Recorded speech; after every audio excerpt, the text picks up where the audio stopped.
అసలు ఈ FTL full tank level ఎలా డిసైడ్ చేస్తారు, బఫర్ జోన్ ఎలా డిసైడ్ చేస్తారు?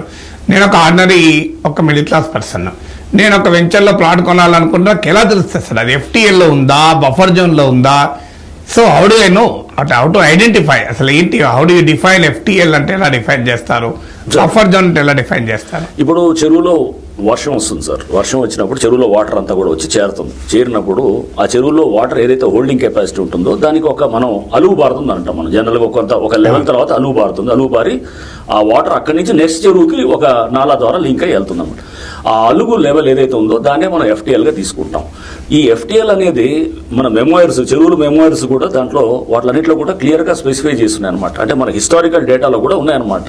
సో ఉండి దీనికి కూడా మనకి ఏంటంటే ఈ చెరువు ఎఫ్టిఎల్, సపోజ్ ఇప్పుడు మీకు గండిపేట ఉదాహరణ నేను చెప్తాను. గండిపేటలో దాని FTL is 1790 feet above sea level అనమాట. మీన్ సీ లెవెల్ కన్నా 1790 ఇస్ అక్కడ ఉన్నటువంటి ఇదనమాట. సో దాన్ని ఎప్పుడు డిఫైన్ చేశారు? 1920లో చెరువు ఎప్పుడైతే ఫామ్ అయిందో అప్పుడే తయారు చేశారు. అప్పటి నుంచి ఉంది 1790. అక్కడ మీరు వెళ్ళి చూస్తే కనుక ఆ పోల్స్ కూడా కనబడతాయి అనమాట. స్టిల్ వ్యాలిడ్ ఇప్పుడు ఇంత డెవలప్మెంట్ వచ్చాక కూడా ఎఫ్టిఎల్ వ్యాలిడేనా? అదే వ్యాలిడ్ ఉంటుంది. ఎందుకంటే అది ఆ వేరు అదే ఉంటుంది. ఆ వేరు అక్కడ కట్టినటువంటి ఆ చెరువు కట్టినప్పుడు దానికి ఉన్నటువంటి వేరు ఒకటి ఏదైతే ఒక బ్యారియర్ లాంటిది కట్టారో ఆ బ్యారియర్ అయితే మార్చలేదు కదా, అదంతే ఉన్నది. సో దాని వ్యాలిడ్ అవుతుంది. దాని చుట్టూ కాంటూర్స్, అంటే కాంటూర్ అంటే ఏంటి సార్? జాగ్రఫ్ మనం చూస్తే కనుక ఇది ఒక లైన్ జాయినింగ్, మ్యాప్ లో line joining features of equal altitude, అంటే సేమ్ హైట్ ఉంటే కనుక దాన్ని కాంటూర్ అంటాం. సో ఇప్పుడు ఆ 1790 కాంటూర్ దాకా ఉన్నటువంటి ఆ పక్కన అన్ని 1790 లోపల ఉన్న ఫీచర్స్ అన్నింటిలో కూడా సబ్మర్జ్ అవుతాయి నేచురల్ గా ఫుల్ ట్యాంక్ వస్తాయి. కొంచెం ఎత్తు ఉంది అనుకోండి, అక్కడ పక్కన 1792 హైట్ ఉంది అనుకుందాం, 1792 1795 ఉంది అక్కడ, ఇది సముద్ర మట్టానికన్నా ఎక్కువ ఉంది ఉన్నప్పుడు అది సబ్మర్జ్ అవుతుంది. ఎందుకంటే ఇది 1790 దాకే అక్కడ సబ్మర్జ్ అవుతుంది.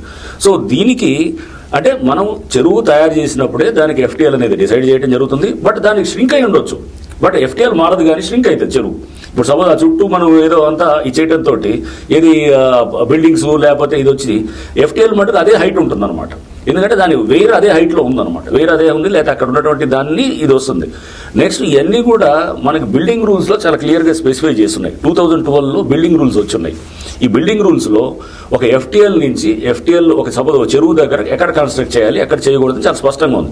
అంతకుముందు కూడా అంటే బిల్డింగ్ రూల్స్ రాకముందు కన్స్ట్రక్ట్ చేసిన వాళ్ళు ఉంటారు, వాళ్ళ సంగతి ఏంటనేది వస్తుంది.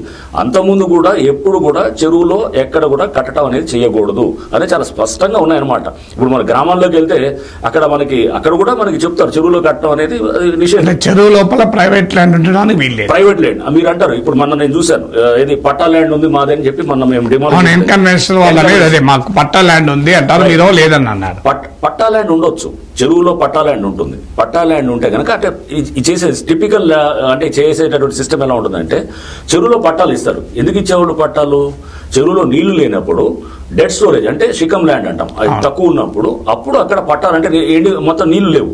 ఆ టైంలో నేను వ్యవసాయం చేసుకోవచ్చు, నేను అగ్రికల్చర్ చేసుకోవడానికే ఆ పట్టా ఇచ్చారు.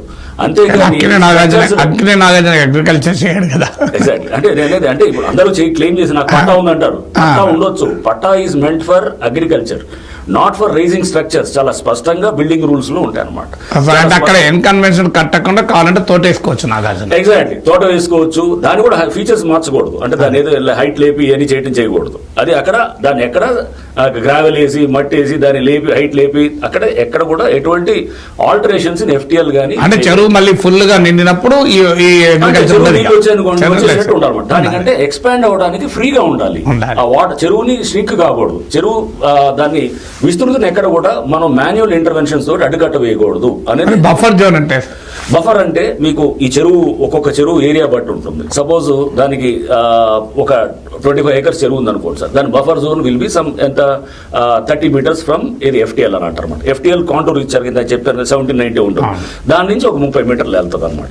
అదే సపోజ్ ఇంకొక అంటే చెరువు విస్తీర్ణత బట్టి ఉంటుంది, బట్ బై అండ్ లార్జ్ చెరువులకి 30 meters దాకా ఇస్ ద బఫర్ జోన్ అనమాట. ఇవన్నీ కూడా ఏం చేశారు, హెచ్ఎండిఏ ఆల్రెడీ నోటిఫై చేసినవి కూడా ఉన్నాయి. ఇప్పుడు 2016లో చేసినవి ఉన్నాయి. ఇప్పుడు మనకు చెప్తున్నటువంటి ఏది మన కన్వెన్షన్ దగ్గర ఉన్న చెరువుది 2016లోనే నోటిఫై చేశారు. అక్కడ ఏ స్ట్రక్చర్ కూడా వచ్చినా కానీ కూడా అన్ఆథరైజ్ స్ట్రక్చరే. అసలు పర్మిషన్స్ ఇవ్వరు, జిహెచ్ఎంసీ పర్మిషన్ లేదు, ఫర్ ఎగ్జాంపుల్ ఎన్కన్వెన్షన్ పర్మిషన్ లేదు. ఎన్కన్వెన్షన్ మొత్తానికి లేదా, అందులో కొంత పార్ట్ లేదా, దేనికి అసలు. అంటే ఇప్పుడు మీరు ఎఫ్టిఎల్ తర్వాత బఫర్ జోన్ కొంత వరకే అన్నారు కదా, మొత్తం 10 ఎకరాలు ఉంటే 3 ఎకరాలు వాళ్ళు కట్టిన స్ట్రక్చర్ అంతా కూడా it is into the FTL లో ఉంది, బఫర్ జోన్ లో ఉంది. సో ఉన్నప్పుడు దానికి స్ట్రక్చర్ కే పర్మిషన్ లేదు.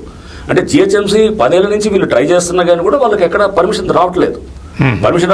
అది కానీ నాగార్జున స్టేట్మెంట్ ఏమో నాకు పూర్తి అనుమతితో కట్టాము, కోర్టులు స్టే ఉన్నాయి, కోర్టులు స్టే ఉన్నాయి, పట్టా ఊలో కట్టామన్నాడు. అది లేదు, అది దాని మీద కూడా మేము ప్రెస్ రిలీజ్ కూడా ఇచ్చాము హైడ్రా నుంచి కూడా. So which mentions clearly that 2014 లో ప్రిలిమినరీ నోటిఫికేషన్ వచ్చిన తర్వాత ఆ FTL దాని మీద వీళ్ళు దే వెంట్ టు ద కోర్టుకి వెళ్ళి కోర్టులో దాన్ని ఛాలెంజ్ చేసినప్పుడు కోర్టు సెట్ మీరు వాళ్ళ సమక్షంలో మీరు సర్వే చేయండి అని చెప్తే మళ్ళీ సర్వే చేసి 2016లో FTL నోటిఫై చేశారు. ఫైనల్ నోటిఫికేషన్ అనమాట. నోటిఫై చేసిన తర్వాత ఆ తర్వాత కూడా వాళ్ళు సివిల్ అక్కడ ఏది లోకల్గా ఉన్నటువంటి కుకట్పల్లి కోర్టులో ఫైల్ చేశారు. బట్ అది కోర్టు నడుస్తూనే ఉంది, ఆ కేసు అది అప్పటి నుంచి డిస్మాంటిల్ చేయొద్దని ఎక్కడా లేదు, డిస్మాంటిల్ చేయలేదు ఇప్పటి వరకు. ఎప్పుడు పేపర్ల మీద అన్ని నడిచాయి. పేపర్ల మీద జరగాల్సింది ఏంటంటే అక్కడ ఇది ఇల్లీగల్ స్ట్రక్చర్ అని, ఇది BRS లో బిల్డింగ్ రెగ్యులేషన్ స్కీమ్ లో కూడా వీళ్ళు అప్లై చేసుకున్నారు. చేస్తే దాన్ని కూడా రిజెక్ట్ చేశారు. అప్పుడు రిజెక్ట్ చేసి ఇవన్నీ జరిగినాయి, గతంలో జరిగినాయి. సో బట్ ఏంటంటే పట్టా ల్యాండ్ అంటే కనుక పట్టా ఉండొచ్చు, పట్టా ఎవరికైనా ఇప్పుడు చెప్పాను కదా చెరువులో ఉండొచ్చు పట్టా, బట్ అది that is meant for agriculture purpose, not for raising structures. ఎవరికైనా ఉండొచ్చు, అది ఆ పట్టా మారుతూ ఉండొచ్చు, రిజిస్ట్రేషన్ కూడా జరుగుతుండొచ్చు, బట్ అది ఓన్లీ కేవలం వ్యవసాయాని కోసమే చేయాలి. దాంట్లో ఎటువంటి ఇప్పుడు HMDA ప్లాట్లు చేసి అక్కడ పర్మిషన్ ఇచ్చారనుకోండి, HMDA will be the culprit అన్నమాట.